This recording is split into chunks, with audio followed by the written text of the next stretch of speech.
Pucho o en Puno, por ejemplo, y quizás no tienen mucho conocimiento. Es más, ahora creo que la administración tributaria ha incorporado más personal, pero no los capacita quizás finalmente. Se incurre en un problema. Y el contribuyente quizás, o el contador también por desconocimiento, lo deja pasar. Pero en realidad la historia está como es. Las ganancias por diferencias de cambio no son ingresos. Tanto así que cuando ustedes van al plan contable, la tabla 77, que son financieros, no dice ingresos por diferencias de cambio. 776, no, solamente dice diferencias de cambio. Y en realidad es eso, no es ingreso ni gasto, es una ganancia, una pérdida. Y en todo caso los invito también a que revisen el PDT y verifiquen los efectos. Es más, me parece que, no sé si lo he hecho alguna vez, pero verifiquen si ustedes consignan un monto positivo en esa casilla por diferencias de cambio, si eso tiene un efecto en el coeficiente. No debería tener. Sí, lo aplica, entonces está mal asumido. O sea, ¿lo afecta como impuesto calculado? Sí. Como impuesto calculado, sí.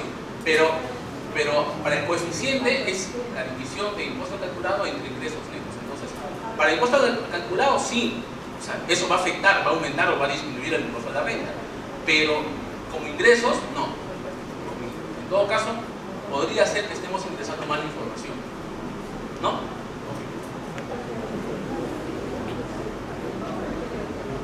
Pero en realidad es eso. Revisen el artículo 61 de la ley de impuesto a la renta. Sí, díganme. A ver, un segundito, por favor. A ver, para escuchar al señor. El propio PDT. Claro. Pero en esa determinación del coeficiente, no debe considerarse como parte de los ingresos netos del ejercicio las ganancias por diferencias de cambio. No debe considerarse. Hay que reclamar el asunto. O sea, en realidad yo las veces que he calculado el coeficiente y he tenido el tiempo para poder verificar, no me ha afectado. No sé, ahora ustedes me dicen lo contrario. Yo pensaba que ese problema ya estaba resuelto. Pero en todo caso voy en la tarde voy a verificar el PDT y de nuevo les comento. Pero en estricto no debería afectar. Como ganancias o pérdidas por diferencias de cambio. O sea, esa es la casilla. ¿Okay? Vamos a verificar. Ok, ¿qué más tenemos? Hemos hablado de otros ingresos que provengan de terceros. Y finalmente un cuarto rubro, que también grava el impuesto a la renta, son las rentas imputadas. ¿Qué son rentas imputadas? Son las rentas presuntas. Cuando ustedes como empresa hacen un préstamo, no cobran intereses, ¿qué sucede en ese caso? Tienen que presumir intereses. Esos intereses lo van a contabilizar como ingresos. Si yo presumo un ingreso, según la ley de impuesto a la renta, tengo que hacerlo. Tengo que presumir un ingreso. O sea, yo no cobro intereses, sin embargo, por la obligación tributaria, por una cuestión del artículo 26 de la ley de impuesto a la renta, tengo que presumir un ingreso. Pregunta: si tengo que pagar un impuesto a la renta sobre unos intereses presuntos, ¿debo contabilizar esos intereses presuntos como ingresos? ¿Sí o no? ¿Sí o no? ¿Quién dice sí? ¿Quién dice no? No se debe contabilizar, ¿no? O sea, tributariamente sí es un ingreso, pero financieramente no hay ningún ingreso. ¿Ustedes van a cobrar ese dinero? Nunca se va a cobrar. No existe. Sino que la ley tributaria da esa ficción, da esa obligación para la empresa. Si no cobras intereses, presume un ingreso y paga un impuesto a la renta. Y esa presunción, ¿dónde se va a afectar? Voy a declaración jurada anual del impuesto a la renta, voy a la casilla de adiciones y ahí lo aumento ese concepto como un reparto. A ver, según el artículo 26, la TAM, claro, la TAN, tasa activa en moneda nacional, y hay una tasa LIBOR, más 3 puntos, me parece, no recuerdo exactamente.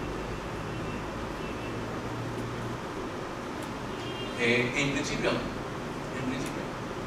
Hay otros supuestos, no quiero ahondar mucho en este tema, pero hay determinados supuestos en cuanto a los intereses. La regla general es que sea la tasa activa en moneda nacional o, en todo caso, la tasa LIBOR más 3 puntos, 2 puntos, algo así. ¿Ok? Otro ejemplo con las rentas imputadas.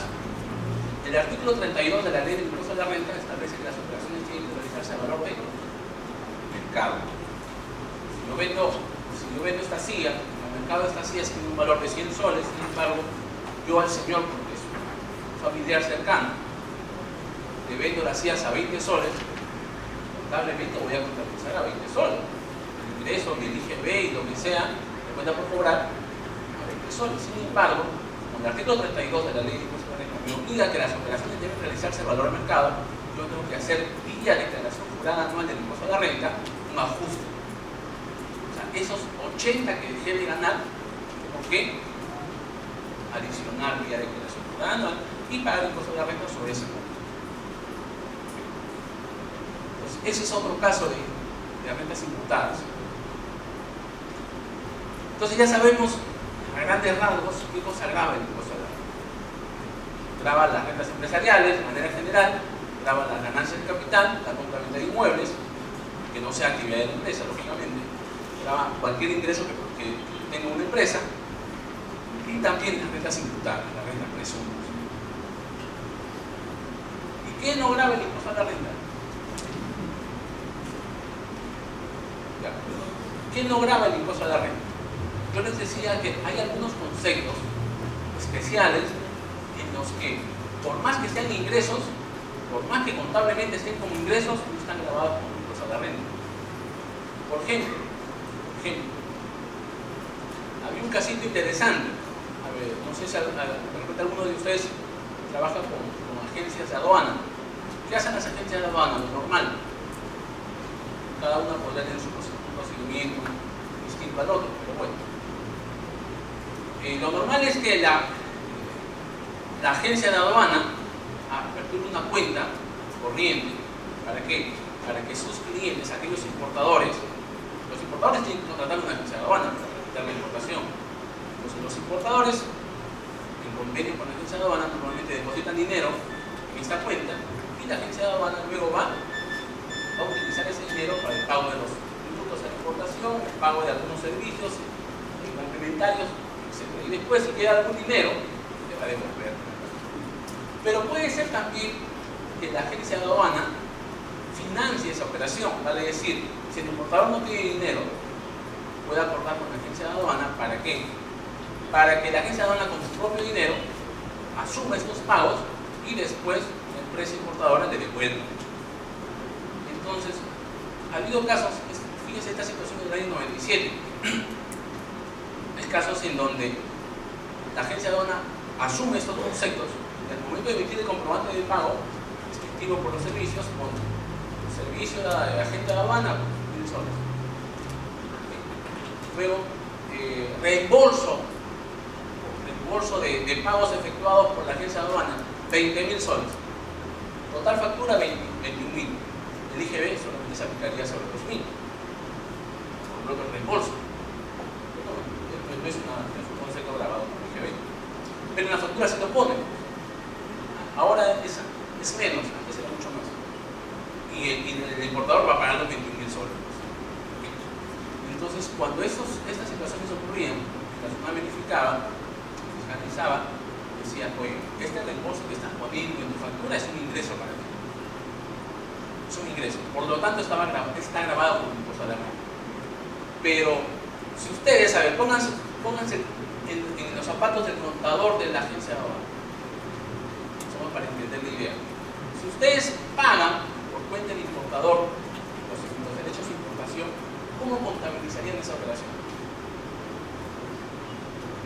No sé si me entienden la idea. Si ustedes son contadores de esa agencia de aduana, ustedes han acordado con el importador que van a, por su propio dinero, van a pagar los derechos de importación, que son 20.000 soles, después el importador le va a devolver ese dinero, ¿cómo contabilizarían ese pago? A ver, díganme. ¿Cargamos a dónde? Una cuenta por cobrar. Ok. Una cuenta tercero. Ustedes imagínense, pero es un activo. Una cuenta por cobrar. ¿Y abonamos a dónde?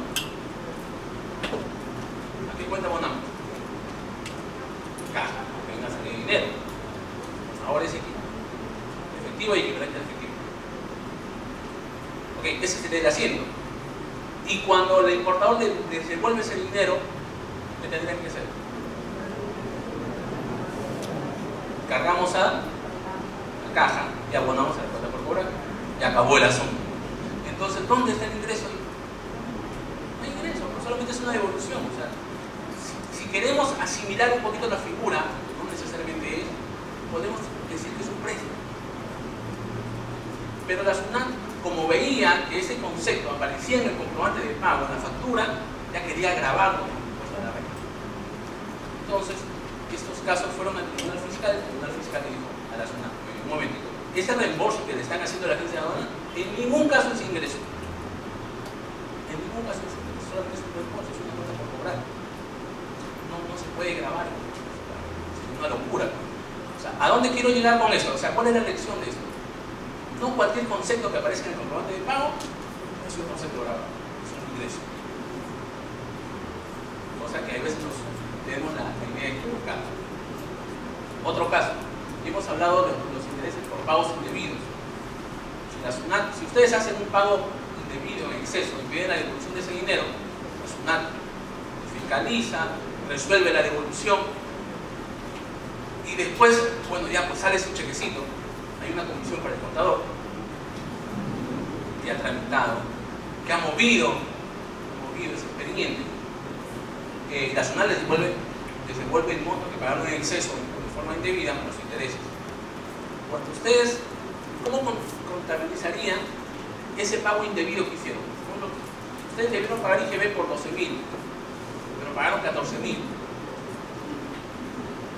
Es un pago en exceso, un pago indebido, no es un pago en exceso. Indebido en ese caso. ¿Cómo contabilizarían ese pago?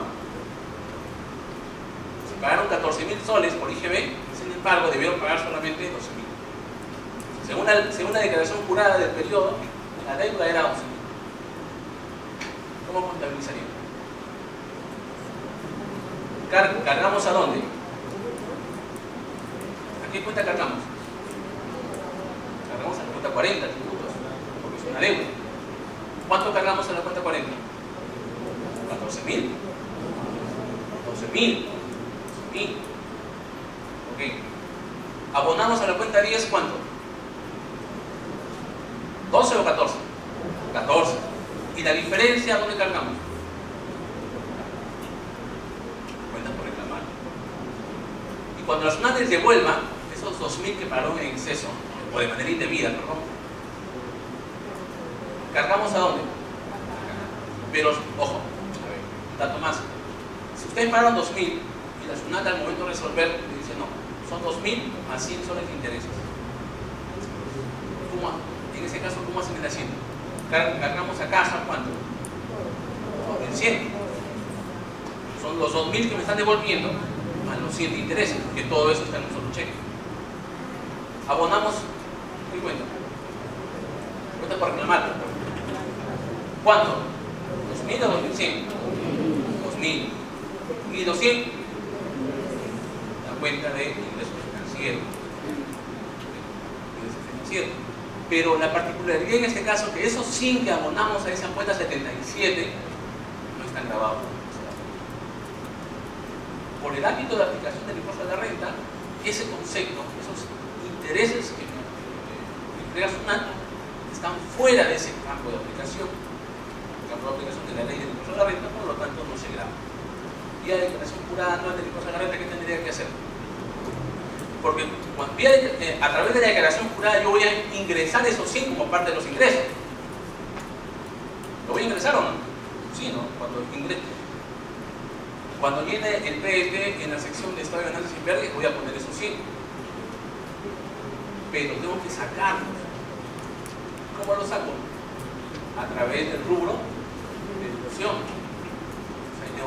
menos 100 y automáticamente el PDT va a restar para determinar la base imponible sobre la cual se va a calcular el impuesto a la renta. Ok, hay otros casos. Hay otros casos de conceptos que tampoco están grabados como impuesto a la renta. Se me ocurre el DROPA. ¿Qué cosa es el DROPA? ¿Alguno de ustedes ha solicitado este beneficio? Sí. Imagino que sí.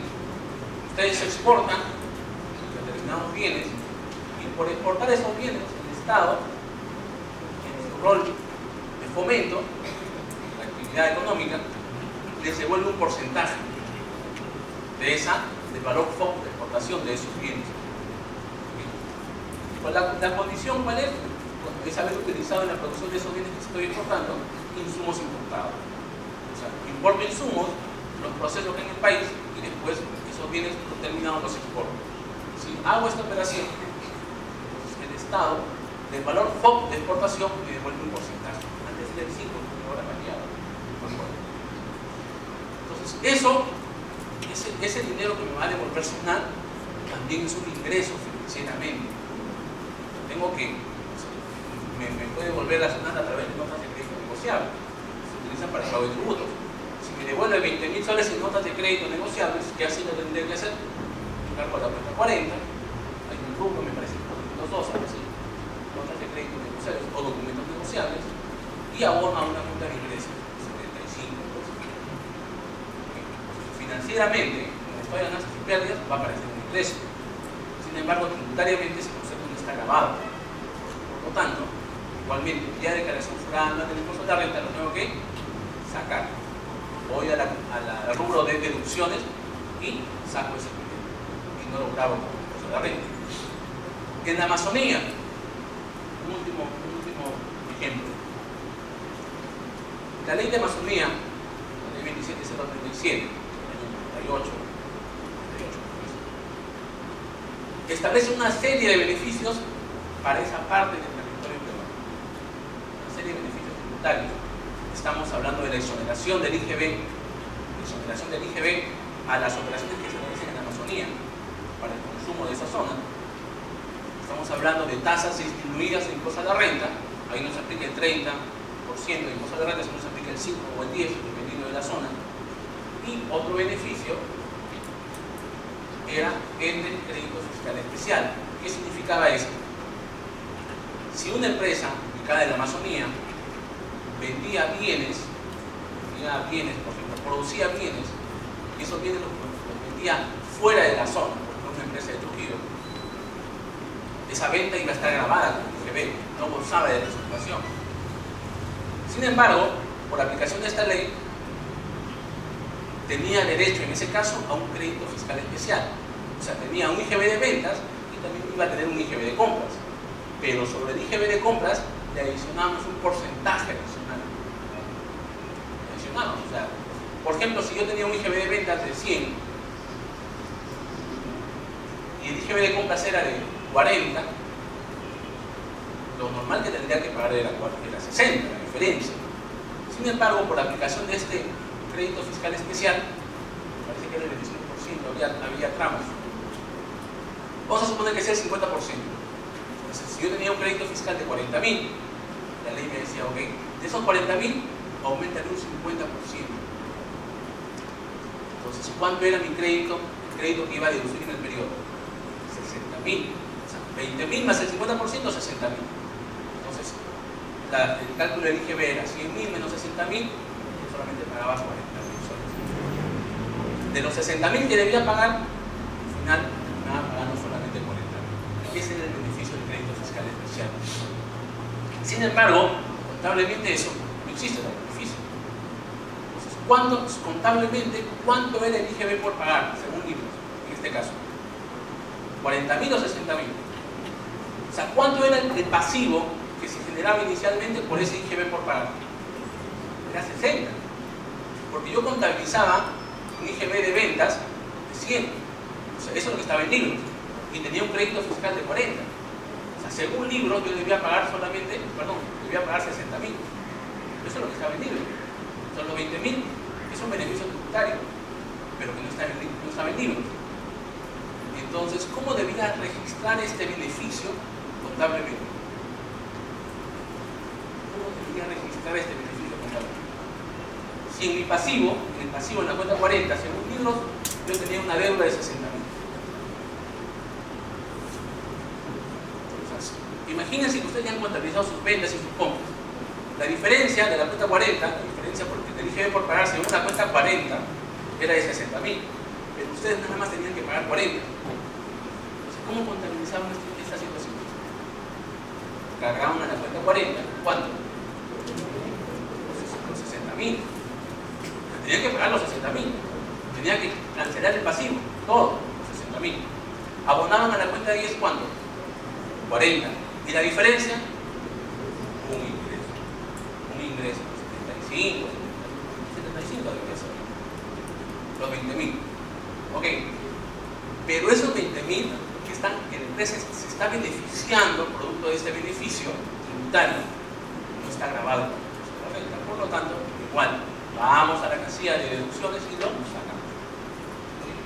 Entonces, después de ver todos estos casos, confirmaremos pues que hay algunos conceptos especiales que no están grabados por más que contablemente califiquen como ingresos.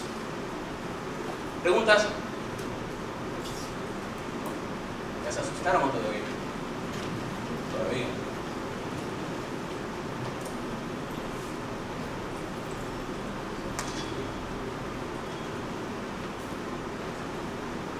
Ok, avanzaremos. Ok, entonces ya hemos visto por eso. ¿Sí? ¿Pregunta? A ver, dime. Fernando, y sobre los daños emergentes. Los daños emergentes. ¿Qué son daños emergentes? Ok, a ver, vamos a ver. Los daños, a ver, normalmente cuando una empresa se produce un evento extraordinario, por ejemplo, se pierde una máquina, no sé, se incendia el local de la empresa. Se incendia el local de la empresa. Y ese local estaba asegurado.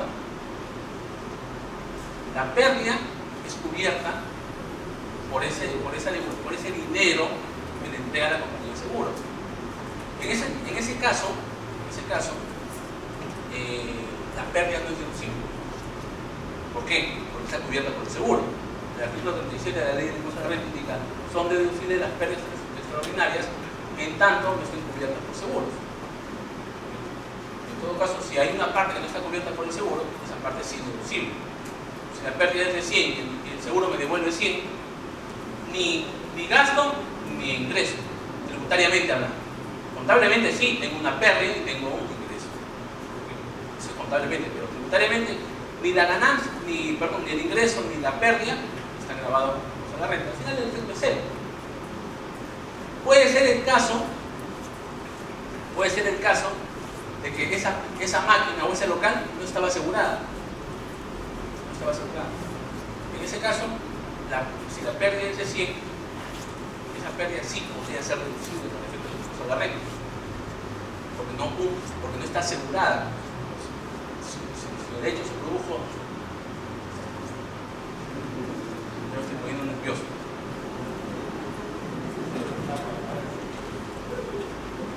Después esas fotos van a la mano de mi esposa y tengo problemas.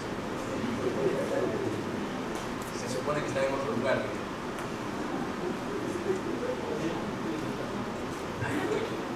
Ok, entonces, en ese caso, si la máquina o el local se pierde por un incendio, un terremoto, lo que sea, y no estaba asegurada, la pérdida es deducible. Pero también podrían haber situaciones en donde yo asegure algo no material. Por ejemplo, el procesante. Yo firmo un contrato de arrendamiento. Un contrato de arrendamiento. Ese contrato de arrendamiento implica ¿qué cosa? En plazo de un año me dan 2 meses de adelanto, ¿sí? O garantía, lo que sea. Una garantía, básicamente. Y en ese contrato se estipula que el arrendatario, ¿quién es el arrendatario?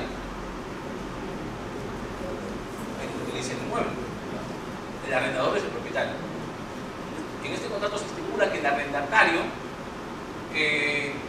no puede resolver el contrato. No puede resolverlo. Si lo resuelve, la consecuencia va a ser, o sea, si existe la posibilidad de resolverlo, la consecuencia va a ser que el arrendador se queda con dinero. Eso se llama lo procesal. Ahí, como la empresa está obteniendo un beneficio, no está ajustado nada absolutamente, ese concepto está grabado. Entonces, cuando hablamos de esos casos, más o menos estamos haciendo referencia a la ley del impuesto a la renta grava también esos ingresos, en tanto hay una condición o hay una excepción, en tanto esos daños emergentes no estén destinados, o esos ingresos, esas indemnizaciones provenientes de estas situaciones no estén destinadas a cubrir algo. Entonces es un ingreso y a la empresa no le costó nada, ese concepto está grabado.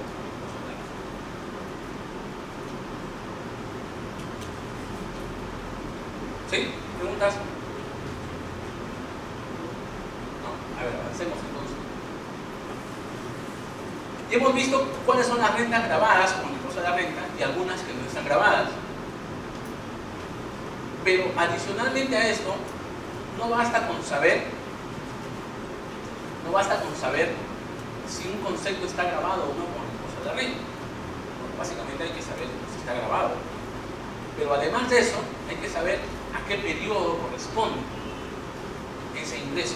Y eso es fundamental. Este tema es fundamental en todos nosotros. ¿A qué periodo imputamos un gasto o un ingreso? ¿O a qué periodo corresponde un ingreso? Entonces, para esta situación, el artículo 57 de la Ley del Impuesto a la Renta establece que las rentas de tercera categoría se imputan o se considerarán producidas en el ejercicio comercial en que se deben. El concepto del devengo es fundamental. O sea, si yo determino que un ingreso se ha devengado en el año 2012, tendré que pagar el impuesto de la renta en ese año. Si yo determino que ese ingreso no se devengó en el año 2012, sino se devengó en el año 2013, ¿en qué ejercicio debo pagar el impuesto a la renta? En el año 2013, aun cuando el dinero me lo hayan abonado en el año 2012, aún en ese caso. O sea, el devengo es un concepto en el que poco o nada tiene que ver el ingreso efectivo del dinero, el efectivo. Ahí lo que importa es que se cumplan determinadas condiciones para que un concepto, para que un ingreso sea reconocido como tal. Ahora lo vamos a ver en detalle. No obstante que este artículo, este literal A del artículo 57 establece el devengo como regla general para imputar ingresos y también es aplicable para los gastos, ojo, ingresos y gastos, la regla es devengo. La ley del impuesto a la renta no define qué cosa es devengo. Gracioso, ¿no? La ley del impuesto a la renta dice, ok, cuando tú grabas tus ingresos, de acuerdo al devengo. Pero cuando el contribuyente dice, oye, ¿y qué cosa es devengo? La ley del impuesto a la renta se da la vuelta y no dice nada. En realidad es así. Ahora, para desarrollar esta situación, el Tribunal Fiscal y la misma Administración Tributaria ya, casi 99%, ya lo consideran así, ha señalado que el devengo, o sea, para determinar qué cosa es devengo, nos tenemos que dirigir un poquito a las normas contables. ¿Ok? ¿Y qué cosa dicen las normas contables? ¿O cuáles son estas normas contables que definen lo que es devengo? Hay un informe de SUNAT, en principio, es una opinión de SUNAT del año 2009, el informe 085-2009, y dice lo siguiente: para fines de la realización de los pagos a cuenta del impuesto a la renta, los ingresos relacionados con la venta de bienes futuros se consideran devengados cuando se cumplan todas las condiciones señaladas en el párrafo 14 del ley 18. Según la SUNAT, y creo que está en lo correcto, para determinar cuándo un concepto está devengado, cuándo un ingreso se devenga, tenemos que ir a la normatividad contable, el 18, párrafo 14. ¿Y qué cosa dice este párrafo? Pero lo vamos a ver. Otra, después tenemos un una resolución del Tribunal Fiscal que más o menos señala, declara nula en su sustente la apelada en cuanto a la base imponible del impuesto a la renta por diferimiento de ingresos debido a la venta a futuro de inmuebles, pues estos no se devengan hasta que se produzca la condición suspensiva de que existe. Cuando ustedes determinen los pagos a cuenta del impuesto a la renta, o sea, no todo lo que facturen en el mes puede ser que esté grabado con impuesto a la renta en ese periodo. Imagínense este caso. ¿Qué pasa si ustedes tienen computadoras? Y estamos en diciembre del año 2012. Ustedes, por la campaña navideña, han vendido todo su stock. El 31 de diciembre a las 10 de la mañana no tienen stock. Han vendido todas las computadoras. No pueden hacer otra venta más. No tienen mercadería. Se les agotó. Pero una empresa llega a las 12 del día a su local y les dice: quiere comprar 100 computadoras. ¿Ustedes qué hacen? ¿Hacen la operación o no? Hacen la operación. Es más, la empresa va, cada computadora vale 1.000 soles. La empresa va con los 100.000 soles. Toman carísimo. En efectivo les pagan. Ustedes emiten el comprobante de pago. Tienen que emitir el comprobante de pago. Tienen que grabar la operación con el IGB. Hasta ahí está correcto. Cuando tienen su PDT mensual del mes de diciembre, el rubro de IGB, declararán la operación como tal. Tendrán que declarar. El efecto del IGB, esa operación está grabada. Pero el problema viene para el impuesto a la renta. El problema viene para el impuesto a la renta. ¿Por qué? Porque ese monto de dinero no es considerado todavía ingreso. Para que sea considerado ingreso, tienen que cumplirse 5 condiciones, tratándose de la venta de bienes. Estas 5 condiciones están señaladas en el párrafo 14 de la inicio. Más o menos son estas.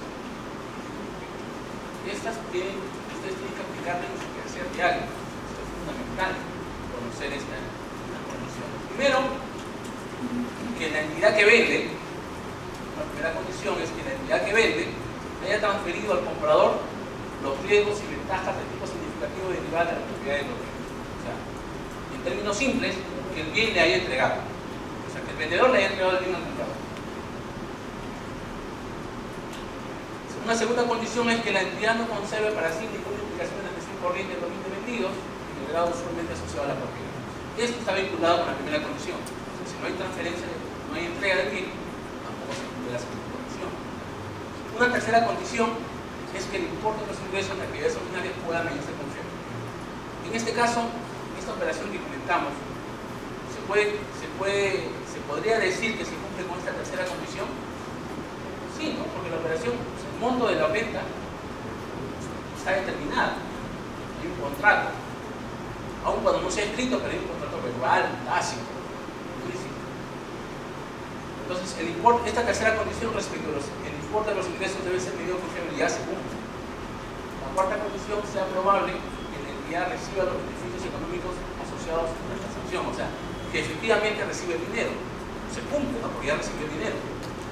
Y una quinta condición, que los costos incurridos o por incurrir puedan ser medidos con fiabilidad. En esta operación, vamos a ir de la última condición hasta la primera. Yo puedo saber con certeza cuánto es el costo de los bienes que me va a implicar en atender ese pedido. ¿Sí o no? O sea, imagínense que eso ocurre el 31 de diciembre. Yo tengo stock, yo soy un importador, voy a traer recién el 20 de enero esas computadoras. Yo puedo estimar con certeza, con fiabilidad, en cuánto de costos voy a incurrir por esa importación. Muy difícil. De cambio también perfecto. Entonces no cumplo con esa condición. Les decía, la tercera y cuarta sí fácilmente se cumple, y las primeras y segundas no se cumplen. ¿Por qué? Porque no hay una entrega del bien. Entonces, como no se cumplen 3 de estas 5 condiciones, no hay reconocimiento de ingreso. Ni contablemente ni tributariamente, para efectos de impuesto a la renta, no hay reconocimiento de ingreso. ¿Cómo contabilizaré ese monto de dinero? Si a mí me entregaron 100.000 soles por la venta de esas 5 computadoras, grabé la operación con IGB de 8%, total, la factura fue por 118. Abonaré a la cuenta por cobrar 118, y ahí será caja. Cargaré a la cuenta por cobrar 118, cargaré a la cuenta por cobrar 118, abonaré al IGB por 18 y abonaré a la cuenta 49%. Cuando ya se cumplan estas 5 condiciones de manera concurrente, todas, ya debo reconocer el ingreso. Si esto ocurre en enero 2013, en ese momento tendré que cargar a la cuenta 49 y abonaré a la cuenta de ingreso. Y en ese periodo grabaré la operación con el impuesto de la renta. Para IGB sí. ¿Por qué? Porque las reglas del IGB normalmente, en su gran mayoría, son distintas a las del impuesto de la renta. El IGB basta que se emite un comprobante de pago para que se grabe la operación. Basta que se reciba dinero para que se grabe la operación. Basta que se entregue el bien para que la operación se grabe la operación. Dime.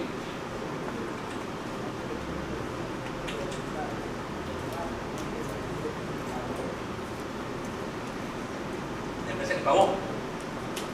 ¿Qué pasa? A ver. Interesante pregunta.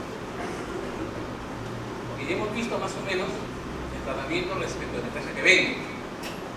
No creo que quede duda sobre esto. Lo vamos a ver más adelante todavía. Pero, ¿y qué pasa para la empresa que compra? ¿Cómo contabiliza? ¿Cómo contabiliza?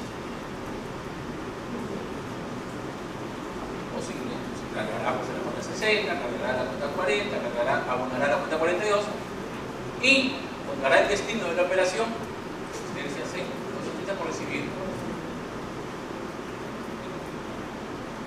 Y cuando efectivamente reciba los bienes, cargará la cuenta de mercadería, facturada con abono a la cuenta de asistencia por recibir. Y cuando venda los bienes, recién en ese momento tendrá un costo de bienes. Recién en ese momento. Sí, dime que.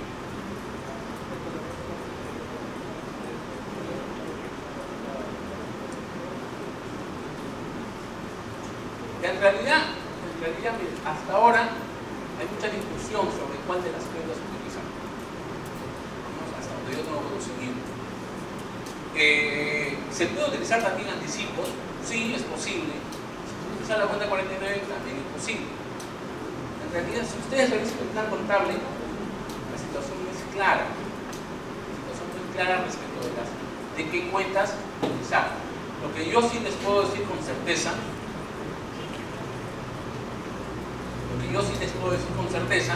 es que la NIC 18 establece lo siguiente. La NIC 18 que regula, establece el tratamiento para el reconocimiento de ingresos provenientes de actividades ordinarias.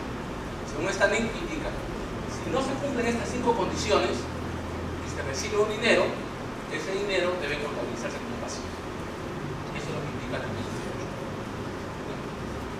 18. Me parece, por lo menos yo lo hago así, que la cuenta que podemos utilizar sería la cuenta corriente. Pero nada implica, nada te impide que puedas utilizar la cuenta 122. Al final de cuentas, al final de todo, esa cuenta es temporal. Es temporal, porque cuando ya se cumplan las condiciones, esa cuenta va a desaparecer y se va a abonar a la cuenta de ingresos.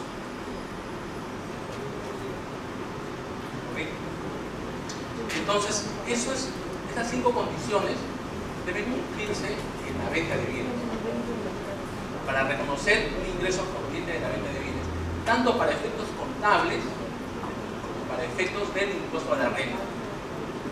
IGB, no. IGB tiene otras reglas. Entonces, acá, ¿y por qué siempre reitero esto? Porque muchas veces, ojalá que eso no ocurra aquí, muchas veces tenemos la idea errada de que apenas facturemos ya tenemos que abonar a una cuenta de ingresos. Eso no es así.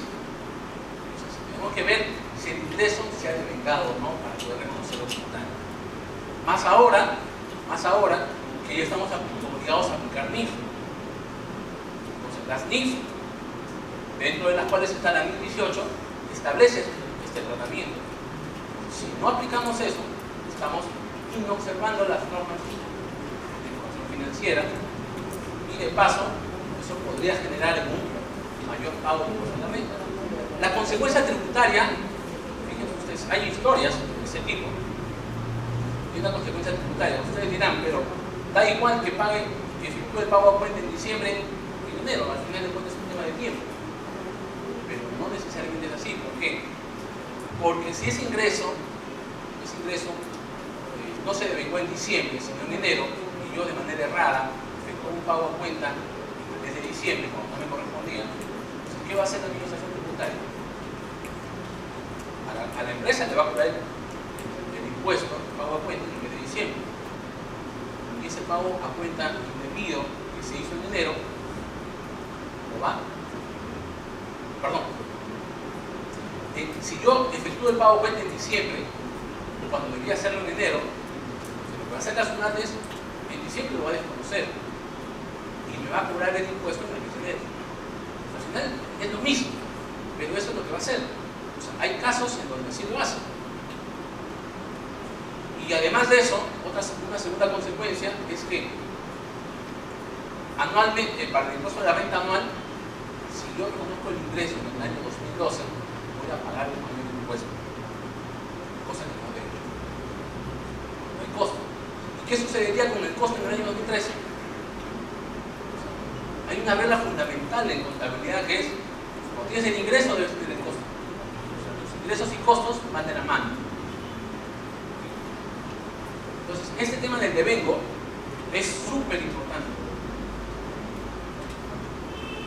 Más todavía cuando la propia SUNAT y el Tribunal Fiscal ya lo señalan así. Les hacía mención a este informe del año 2009. ¿Qué sucede con las empresas que venden inmuebles, que construyen departamentos para vender? A ver, esas empresas son inmobiliarias, que se diferencian de las empresas constructoras. ¿Por qué? ¿Cuál es la diferencia entre una empresa inmobiliaria y una empresa constructora? Hay una diferencia sustancial. La empresa inmobiliaria se dedica a construir para vender o a comprar para vender inmuebles, en tanto que la empresa constructora construye para otros, construye obras. ¿Okay? Entonces, ¿qué pasa con las empresas inmobiliarias que venden departamentos?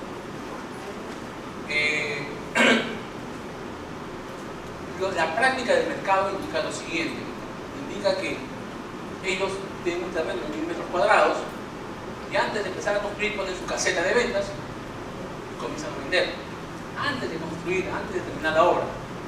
Y muchas personas lo que hacen es pagar el íntegro del departamento, mueble que se trate, antes de efectivamente esa entrega. Entonces, contablemente yo debo reconocer un ingreso si una persona me paga hoy día por la venta de un inmueble que está en planos, de acuerdo a la ley 18, párrafo 14, no debería reconocerse ningún ingreso. Para efectos del IGB sí, para IGB sí, y más aún ahora que la ley del IGB se modificó el año pasado justamente para tocar este tema. Pero para el IGB sí, el impuesto a la venta no. ¿Qué significa? Para poner un poquito de números. Si hoy día yo tengo $100,000 y voy a comprar un departamento que está vendiendo una empresa inmobiliaria, le pago a los $100,000 a la empresa inmobiliaria me entrega un comprobante de pago, una boleta, una factura, lo que sea, ¿okay? Y yo sé que el acuerdo es que el departamento me lo van a entregar en enero de 2014. Pregunta, ¿cuándo reconocen? La empresa inmobiliaria, ¿cuándo reconoce el ingreso? ¿Cuándo cumple con estas 5 condiciones? ¿Cuándo cumple con estas 5 condiciones? ¿Cuándo entrega el bien? ¿Cuándo es? ¿En qué momento tiene la? O sea, el momento en que cumple con estas 5 condiciones es en enero del 2014. El devengo, fíjense ustedes, un aspecto fundamental para reconocer que es la entrega del bien. Lo fundamental es la entrega del bien. si esa entrega se produce en enero de 2014, es en ese periodo en que debe reconocerse el ingreso, independientemente que el dinero se haya recibido con anterioridad. Entonces, eso debería ser en las empresas inmobiliarias. Sin embargo, muchas empresas de ese tipo lo que han hecho, no sé si lo hacen hasta ahora, es que a medida que reciben el dinero, efectúan sus pagos a cuenta del impuesto de la renta. Eso está mal. Eso está mal. El otro día estábamos asesorando una empresa, también inmobiliaria, que hacía lo siguiente. Que no vendía departamentos, lo que vendía era terrenos. Entonces, no el contador, sino el asistente.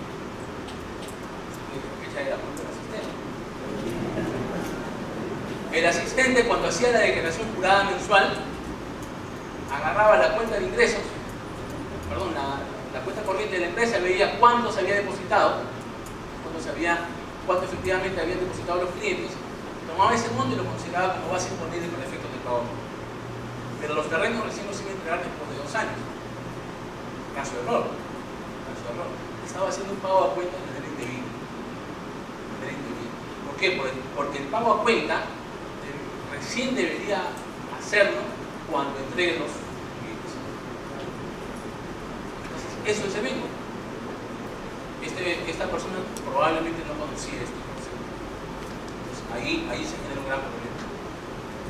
Y les vuelvo a repetir, ya este tema ya está recontra confirmado por la propia administración tributaria y por el Tribunal Fiscal. Hay un informe del año 2011, por ejemplo, 2011, que indica, ante la pregunta en qué oportunidad deben reconocerse los ingresos en una empresa, tratándose de renta de tercera categoría, las rentas, los ingresos, deben imputarse temporalmente conforme se vayan devengando para el sujeto que las obtiene, con prescindencia del momento en que se haya celebrado el contrato que es el origen de dicha ganancia. Este informe es perfectamente aplicable para la empresa inmobiliaria, por ejemplo. No importa cuándo firmó el contrato, no importa cuándo recibió el dinero. Lo que tienes que analizar es cuándo se ha devengado el concepto. Cuando se devengue, cuando se cumplen las 5 condiciones que hemos señalado hace un momento, en ese momento tú tienes que reconocer contablemente el ingreso, o sea, debes abonar a la parte 70, y en ese momento también grabar con el impuesto de la renta a la operación. Por ahí veo muchos que agachan la cabeza, preocupados. Ya me imagino por qué.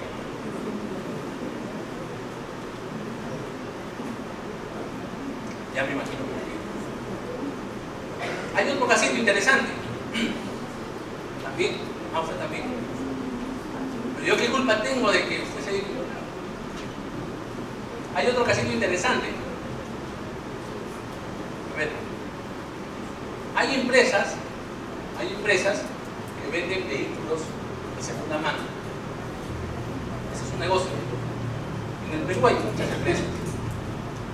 Que ahora ya tienen restringida importación de vehículos usados. Pero bueno, estas empresas que venden vehículos usados, a taxistas por ejemplo, ¿cuál es su modus operandi? ¿Cómo trabajan? No necesariamente así trabajan todas, pero bueno, algunas de ellas trabajan de esta manera. Efectúan un contrato de compra-venta con reserva de dominio, a través del cual la propiedad legal del vehículo recién es transferida al comprador cuando se termine de pagar toda la operación. Sin embargo, la entrega del vehículo se hace en el momento de la compra-venta. O sea, hoy día firmamos un contrato de compra-venta, usted y yo, por un vehículo, y el contrato es por reserva de dominio. Usted me va a pagar el vehículo 24 cuotas, o sea, de aquí hasta enero del 2015. En ese momento usted me va a cancelar. Sin embargo, hoy día que firmamos el contrato, yo le entrego el vehículo. Usted va a hacer con el vehículo como considere conveniente. Lo va a trabajar, lo va a regalar, no lo puede regalar. Lo va a trabajar, lo va a usar para su familia, para trasladarnos a quien usted considere conveniente. En este caso, ¿cuándo se devenga el ingreso? Fíjense que la propiedad legal recién se va a transferir en enero de 2015.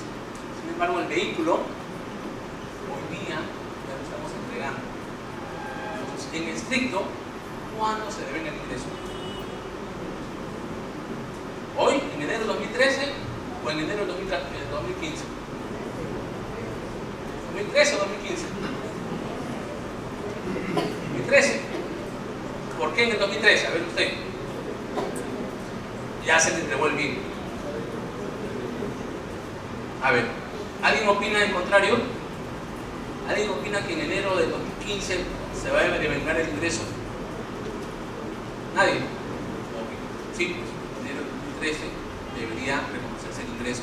O sea, no importa el contrato que tú has suscrito, no importa si te han pagado o no, lo que importa para reconocer un ingreso es que se cumplan estas 5 condiciones. Y ninguna de estas condiciones hace referencia a la transferencia legal del bien. O sea, ya el señor ya tiene la propiedad, no legal, pero sí la propiedad, digamos, implícita de ese bien. Él puede hacer con ese bien lo que considere conveniente. Él tiene el uso, él aprovecha el bien, él lo explota, sino que hay una pequeña restricción, que es la transferencia legal, cosa que se va a producir tarde o temprano cuando él cancele las cuotas. Electrodomésticos, ¿en qué sentido? A ver.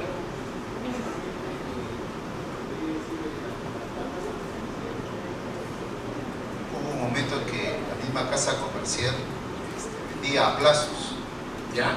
Entonces, por decir, los meses. ¿Pero qué cosa vendían? Pongamos un televisor Okay. o una lavadora. Entonces el cliente lo pagaba en 24 meses. ¿Sí? Entonces la empresa, las tiendas lo financiaban así directamente. Pero en verdad ya estaba entregado. Claro, pero cuando, en ese caso, bueno, saliéndonos un poquito de... No, yo lo que observo es lo siguiente. A ver, ahora todas las empresas electrodomésticas tienen su financiera.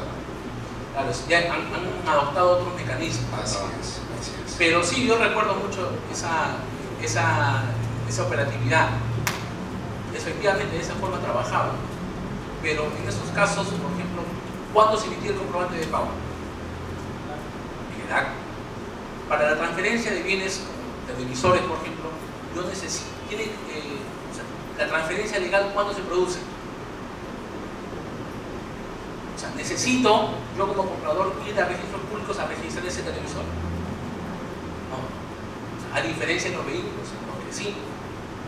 Entonces, el tema es que en esos casos era más que evidente que efectivamente cuando el televisor se entregaba al comprador, ahí se devengaba la operación, independientemente que se haya cancelado o no, independientemente incluso que se haya emitido el comprobante de pago. O sea, lo fundamental para el devengo es la entrega del bien. Cuando se entrega el bien, en ese momento ya deberíamos, yo diría casi un 90% de tener la certeza que efectivamente se ha devengado. Mientras no se entregue el bien, no hay devengo, salvo cierta situación, que la misma es, o sea, son casos excepcionales, pero la misma ley 18 ya lo establece. Pero la regla general es la entrega del bien y el reconocimiento del ingreso, contablemente y también para el impuesto de la renta. O sea, hay una relación directa, los dos van de la mano. ¿Ok? ¿Qué más? Y en servicios, también, para reconocer un ingreso por la venta, por la prestación de servicios, también aplicamos la normatividad contable. Cuando reconocemos un ingreso por servicios, contablemente, también reconocemos para efectos tributarios. Mientras no haya un reconocimiento, ¿okay? Mientras no haya un reconocimiento contable de los ingresos, no debe pagarse impuesto a la renta. ¿Okay? Solamente un paréntesis, a propósito de lo que usted decía, ahora que me estaba contando. Si bien es cierto, en este caso de los artefactos, el reconocimiento del ingreso, tanto para efectos del impuesto a la renta, para efectos contables, debe hacerse cuando se entregue el bien. Tributariamente hay una excepción, o hay una posibilidad que el contribuyente difiera ese impuesto a la renta que genere por esa operación a periodos futuros. O sea, la ley del impuesto a la renta, justamente pensando en estos casos, y considerando que si obliga a la empresa a que pague su impuesto a la renta por algo que va a cobrar de aquí 2 años, 3 años, la va a desfinanciar o no. Sí, entonces el artículo 58 de la ley de este impuesto, la ley del impuesto a la renta, establece no una excepción, pero sí una facultad que tiene la contribuyente. Dice, si la empresa vende bienes a un plazo mayor a un año, el impuesto a la renta que corresponda a esa operación se va a pagar de acuerdo al vencimiento de las cuotas. De acuerdo al vencimiento de las cuotas. No necesariamente, pero por ejemplo, si yo vendo un televisor 3 años, ese televisor vale 3.000 soles, o sea, mensualmente me van a pagar 100 soles. Esa es la cuota. Ese televisor me costó, para la empresa que vende, el costo es de 1.500. Entonces, ¿cuánto es la ganancia bruta? ¿Cuánto es la renta bruta por esa venta? 1.500. 3.000 de ingresos, 1.500, serían renta bruta 1.500.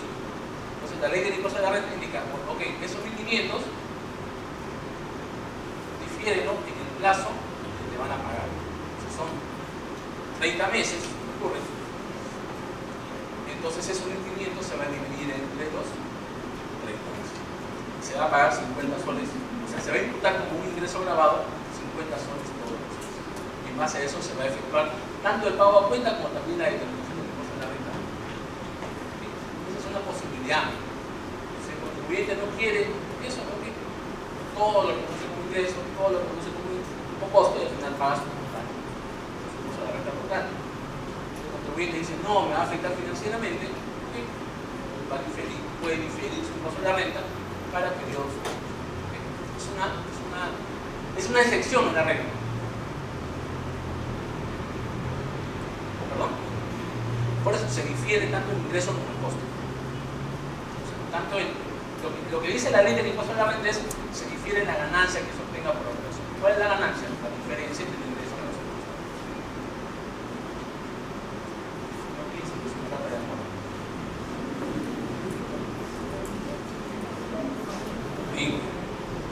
¿Ok? Entonces es una excepción a la regla.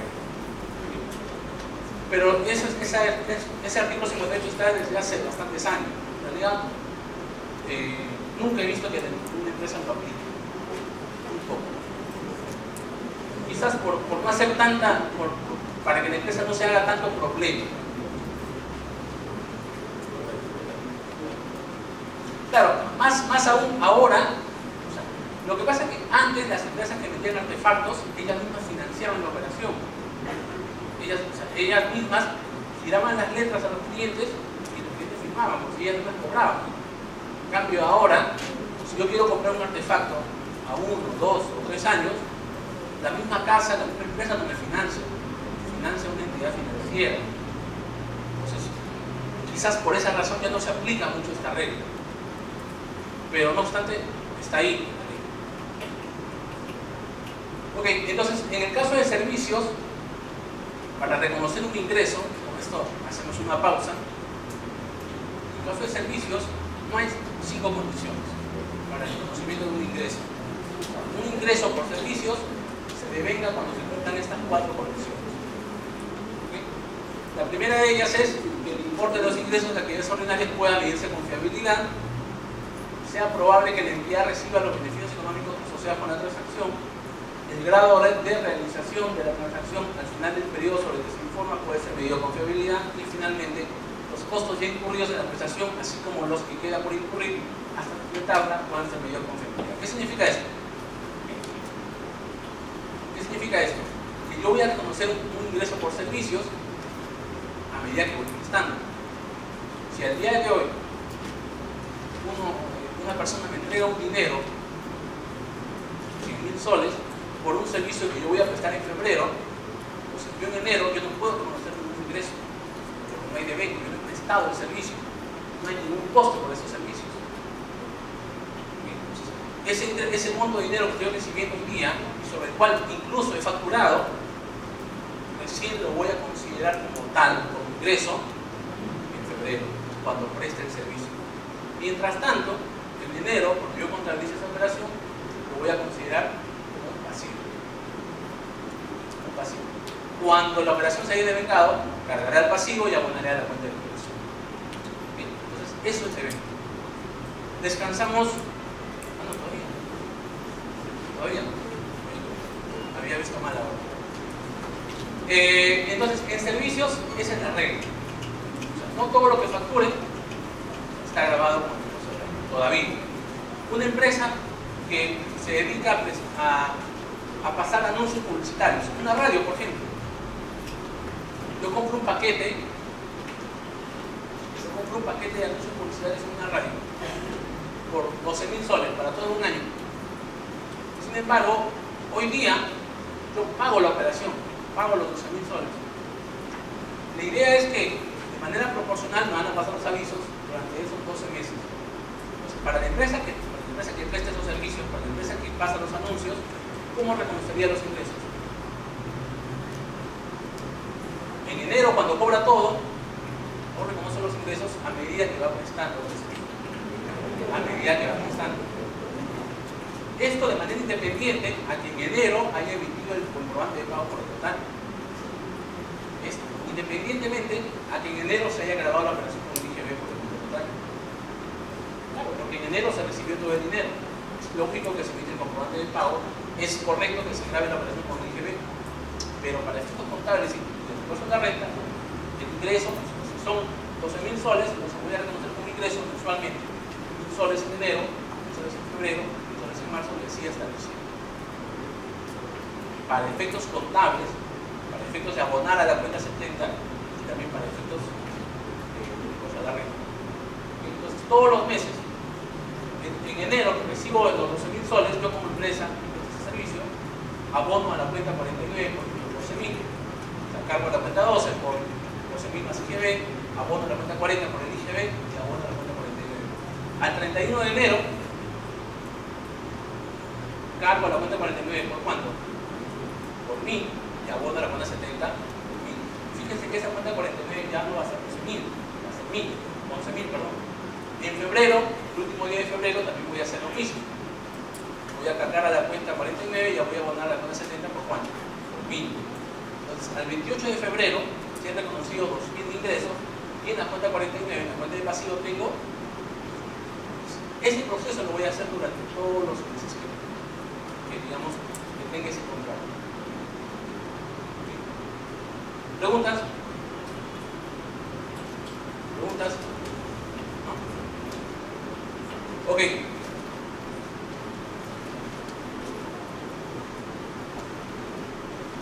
Y en todo caso, el otro tema que está vinculado con el reconocimiento de ingresos es el costo. ¿Cuándo? Sí, dime. Una empresa que de servicios ha incurrido en un servicio, ¿no?, de 100.000 soles por cierto, pero no ha hecho la detracción a los primeros 5 días de enero, el servicio de diciembre, lo computa como un costo o gasto para este servicio en 2012. A ver, más o menos para entender la idea. Estamos hablando de un servicio sujeto a detracción. Yo tengo entendido que, o sea, el IGB con renta son diferentes, ¿no? Para efecto de IGB esto no pasa, pero el impuesto de la renta sí. No sé si es correcto. ¿No pasa por dónde? Para IGB no va, pero para impuesto de la renta sí. O sea, lo que pasa es que, a ver, quiero que me entiendan esto. Cuando hagamos una pregunta, les pediría que sean lo más precisos posible. O sea, esto me sucede todos los días, somos uno de ustedes, ¿no? Me sucede todos los días. Hay veces que me hacen una pregunta de crédito fiscal del mes anterior. ¿Crédito fiscal? ¿Qué es eso? Y en la ley del IGB no hay crédito fiscal del mes anterior. El término correcto es saldo a favor del periodo anterior. ¿Ok? Eso les pediría, tratar de ser lo más preciso para poder entender.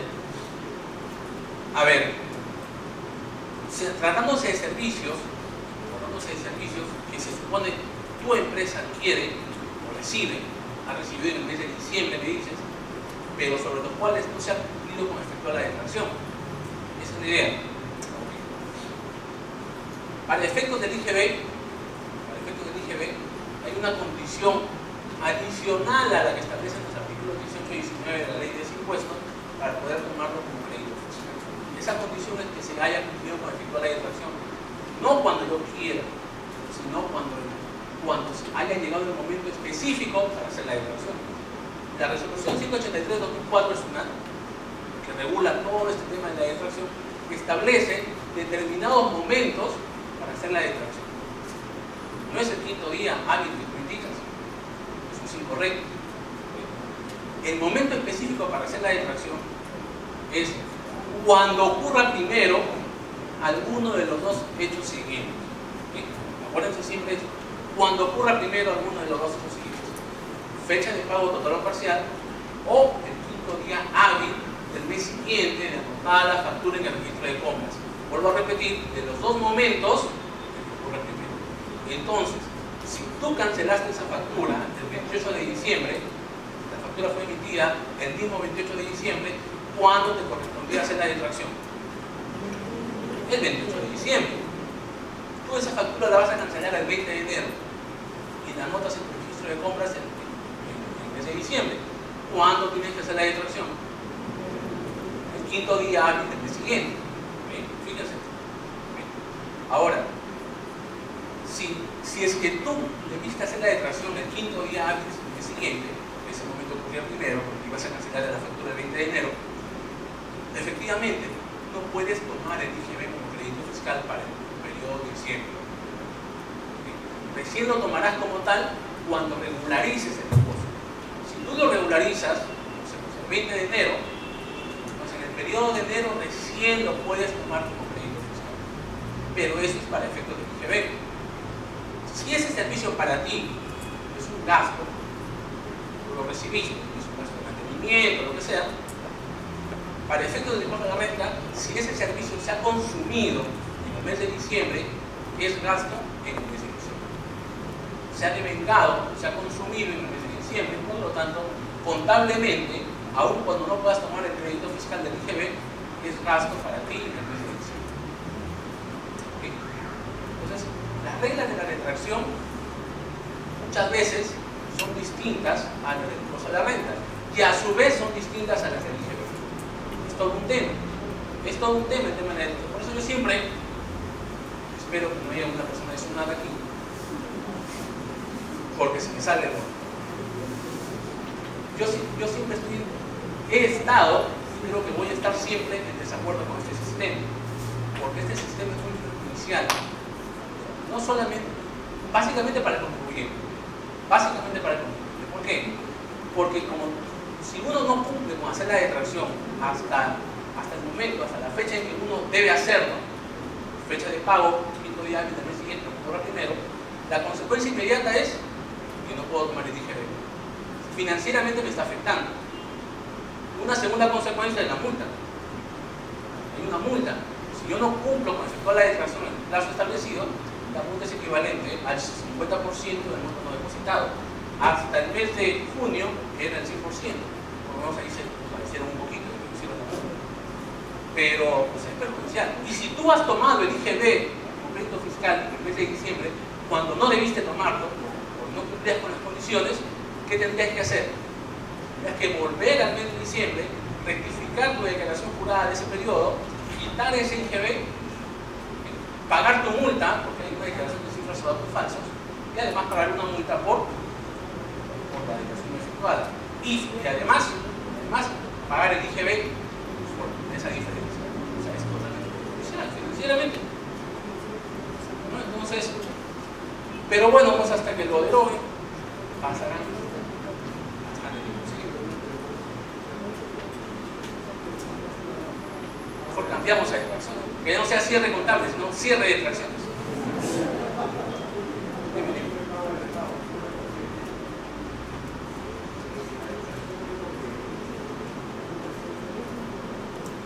Ok, a ver, ese tema es muy complejo. ¿Por qué? A ver, ¿qué pasa con un servicio? El contrato dice 10.000 soles. Es un servicio de mantenimiento. El servicio de mantenimiento es de sujeto de detracción. ¿Cuánto es el porcentaje? 9%, si no me recuerdo. 9, ¿no? Ok. Pero de manera adelantada, el que recibe el servicio cancela o abona un 50%. Entonces, en ese caso, o sea, si la detracción se debe hacer sobre el 50%, o la detracción debería hacerse sobre el 100%. En realidad las normas de detracción no se han puesto en esa situación, no se ha regulado esa situación, no es clara, o sea, no es claro qué debes hacer en esa situación. Yo te voy a dar mi opinión, no necesariamente la correcta, yo te voy a dar por lo menos a la luz de mi experiencia, es poca definitivamente, yo te voy a dar mi opinión. Si te adelantan un 50% y te emiten la factura por ese 50%, haz la detracción sobre ese 50%. Y si el servicio no se ha prestado, y solamente te adelantan ese 50%, haz la detracción sobre ese 50%. Y cuando ya te emitan la factura por otro 50%, ya hace la detracción por el otro 50%. Yo he escuchado opiniones incluso en donde afirman que la detracción en ese caso debería ser por el 100%. Discutible, es muy discutible. Pero mi opinión es que hagan la detracción a medida que se haga factura. ¿Ya? ¿Podemos empezar todavía? ¿Todavía? Perfecto. Okay. ¿Alguna pregunta? ¿Ya? Ahora ya no es cierre contable, ahora es detracción nomás. Este tema del momento específico para hacer el depósito es muy importante, porque la mayoría de infracciones está vinculada con este tema, con el momento concreto para hacer la detracción. O sea, muchos de nosotros pensamos que la detracción debería realizarse el quinto día hábil del mes siguiente. Falso. No es así. Es cuando ocurra primero cualquiera de las dos situaciones. Y es más, hay un problema mayor todavía. Ustedes saben que la resolución 183/2004 es una que regula las detracciones en su mayor parte, porque hay otras resoluciones que regulan otras detracciones, otro tipo de detracciones. Tiene tres anexos. Un primer anexo para determinados bienes sujetos a detracción, un segundo anexo para otros bienes, y un tercer anexo donde están los servicios y contratos de construcción. Cada uno de estos anexos tiene sus propias reglas. O sea, el momento para efectuar el depósito de la detracción para los bienes del anexo 1 es distinto que la detracción para los bienes del anexo 2, y a su vez son distintos para los servicios del anexo 3. O sea, que es una locura. El único que sabe este tema soy yo. En realidad es muy complicado. Y si a esto tomamos en consideración o le agregamos que hay un sistema de detracción al transporte de carga, hay un sistema de detracción al arroz pilado, hay un sistema de detracción a los espectáculos públicos que hace 2 meses, 3 meses creo que tiene vigencia. ¿Okay? Entonces, todo es un cambalache. Todo eso. Entonces, pero lo que sí siempre sugiero en el tema de la detracción es que tengan en cuenta los momentos específicos. Para hacer la detracción. Con eso se van a evitar muchos problemas. Si en todo caso, por ahí alguna persona me decía esto, quizás para evitarse problemas, el tema del IGB es anotar en el registro de compras cuando yo hago la detracción. O sea, en el periodo en que yo hago la detracción, recién anoto en el registro de compras. ¿Para qué? Para que siempre ocurra primero la fecha de pago de la detracción. O sea, me explico esto. Esto es una salida, legal. Si ustedes quieren recibir un servicio en el mes de diciembre, el 17 de diciembre tendrán una factura, pero ustedes recién lo van a pagar el 20 de enero, entonces, ¿qué ocurriría primero en este caso? ¿Cuándo estarían sujetos a hacer? ¿Cuándo estaríamos obligados a hacer la detracción? ¿Qué ocurre primero? ¿El 20 de enero o el quinto día hábil del mes siguiente donde da la factura en el registro de compras? El quinto día hábil. Pero ¿qué pasa si ustedes no anotan la factura en el mes de diciembre, no anotan en enero? ¿Cambia la fecha o no? Cambia la fecha. ¿Qué ocurriría primero en ese caso? Fecha de pago. O sea, trasladando la anotación a un periodo siguiente, yo también puedo cambiar la fecha al cual debo hacer la devolución. Bien, es una salida, porque algunas personas no practican, bueno. Ok, para efectos del gasto o del costo, según corresponda, no hay ningún problema con eso. Ahí, al ejercicio que corresponde, ahí se aplica el costo del gasto. No hay ninguna restricción respecto a que se haya hecho la declaración o no para poder tomar el costo del gasto. Hasta hace unos 5 años sí había una restricción. La ley de declaración sí decía, para que tú puedas deducir un gasto del costo, tenías que haber cumplido con hacer la declaración. Desde el año 2009, si no recuerdo, en adelante, ya esa restricción se eliminó. Por lo tanto, si yo tengo un gasto, como en el caso del señor, en diciembre del 2012, sobre el cual no he efectuado la declaración hasta el momento que establecía, aún en ese caso yo sí tendría que tomar el gasto para el año 2012, aún cuando no haya hecho la declaración. Entonces, la restricción solamente está para efectos del crédito fiscal. ¿Ahora sí? Ok. Por fin. Ok. ¿Cuánto?